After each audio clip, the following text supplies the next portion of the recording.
there! Today I have for you a recipe for a delicious salad with roasted sunflower seeds and chicken.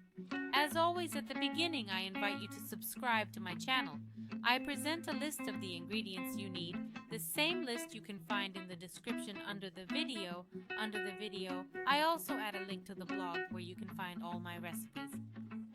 We need 100 g of cooked rice, 1 red bell pepper diced, 3 pickled cucumbers, and a small bunch.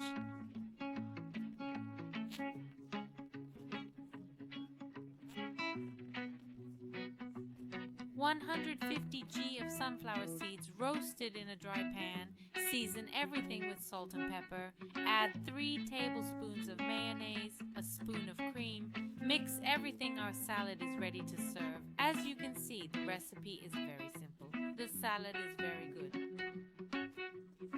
It tastes good, it looks good, so be sure to prepare it. I recommend it. I wish you a tasty meal.